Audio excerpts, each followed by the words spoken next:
وَعَهِدْنَا إِلَىٰ إِبْرَاهِيمَ وَإِسْمَاعِيلَ أَن طَهِّرَ بَيْتِيَ لِلطَّائِفِينَ وَالْعَاكِفِينَ وَالرُّكَّعِ السُّجُودِ، اور ہم نے حضرت ابراہیم اور حضرت اسماعیل علیہ السلام سے یہ وعدہ لیا کہ تم دونوں میرے گھر کو پاک کرو طواف کرنے والوں کے لیے، والعاکفین اور اعتکاف کرنے والوں کے لیے، والرکع السجود اور رکوع اور سجدہ کرنے والوں کے لیے۔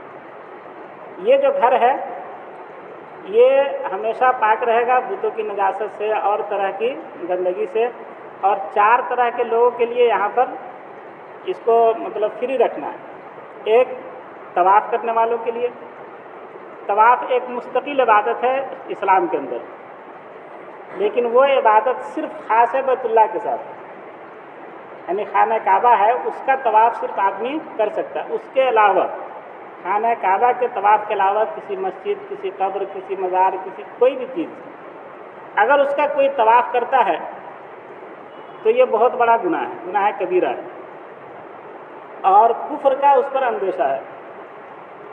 ہوتا نا کہ قبر کا لوگ طواف کر رہے ہیں، بلکہ بعض لوگ تو کہتے ہیں کہ حج کرنے نہ جائیے، فلاں جگہ 7 مرتبہ چلے جائیے گا تو حج ہو جائے گا۔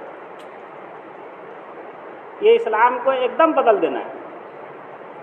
سنے ہوں گے آپ لوگ بھی کہ فلاں جگہ 7 مرتبہ چلے جائیے گا نا تو آپ کا حج ہو جائے گا۔ تو یہ گمراہ کرنے والی چیز ہے، اسلام سے ہٹانے والی چیز ہے، اسلام کے بالکل مخالف چیز ہے۔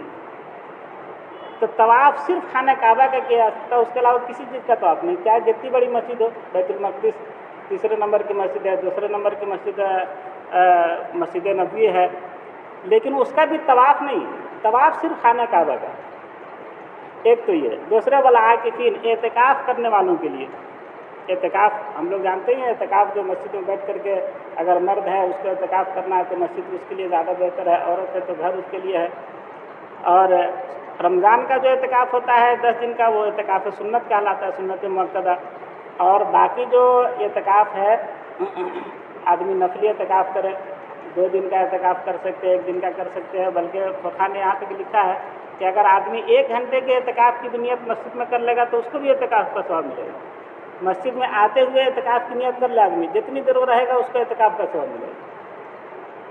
تو یہ سب نفلی اعتکاف کہلاتا ہے، جس کے لیے یہ ضروری نہیں کہ آپ اتنا دن کا کریں، جتنا دن کا کر سکتے جتنے وقت کا کر سکتے۔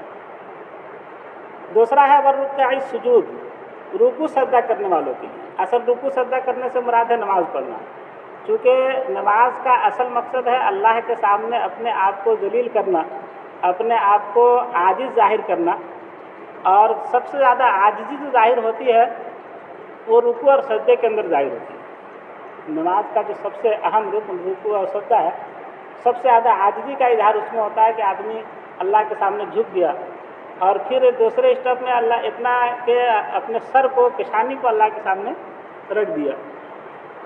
تو یہ سب سے اہم چیز ہوتا ہے نماز کا، اس لیے اس کا تذکرہ کیا گیا، مطلب نماز پڑھنے والوں کے لیے۔ وَإِذْ قَالَ إِبْرَاهِيمُ رَبِّ، حضرت ابراہیم علیہ السلام کی ایک دعا کا تذکرہ۔ جب حضرت ابراہیم علیہ السلام نے اپنے رب سے کہا رب اجعل هذا البلد آمنا، رب اجعل هذا بلدا آمنا، اے میرے رب اس شہر کو امن والا بنا دیجئے، وارزق اہلہ من الثمرات، اور یہاں کے رہنے والوں کو پھلوں سے رزق دیجئے، من آمن منہم باللہ والیوم الآخر، ان میں سے جو اللہ پر اور آخرت کے دن پر ایمان رکھے۔ قال ومن کفر، اللہ تعالیٰ نے فرمایا اور جو شخص کفر کرے گا فأمتعہ قلیلا، تو ہم اس کو بھی تھوڑا سا فائدہ اٹھانے دیں گے، ثم اضطرہ الی عذاب النار، پھر ہم اس کو کھینچ لائیں گے جہنم کے عذاب کی طرف، وبئس المصیر، اور یہ جہنم برا ٹھکانہ ہے۔ حضرت ابراہیم علیہ السلام نے ایک دعا کیا تھا کہ اللہ تعالیٰ یہ جو کعبہ اور اس کے ارد گرد آبادی بسے گی تو آپ اس کو پھلوں کا رزق دیجیے گا، اور یہ کہا کہ یہ رزق جو ہے نا اس کو دیجیے گا جو آخرت پر، اللہ پر اور آخرت کے دن پر ایمان رکھے۔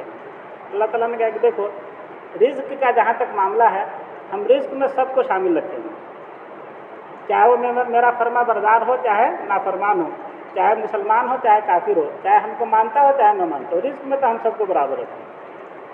ہاں رزق میں برابر رکھیں گے، لیکن جو دنیا میں ہماری بات کو نہیں مانے گا تو اس کو ہم عذاب، جہنم کے عذاب کی طرف کھینچ کر کے لائیں گے، اور جو دنیا میں میری بات مانے گا تو اس کو ہم رزق بھی دیں گے، اور یہاں آنے کے بعد میں اس کو جنت جیسی نعمت بھی دیں گے، لیکن جہاں تک معاملہ ہے رزق کا تو اس میں سب برابر رہے گا، ہم کو گالی دینے والا بھی اس کو بھی رزق ملے گا، اور ہماری تعریف کرنے والا اس کو بھی رزق ملے گا۔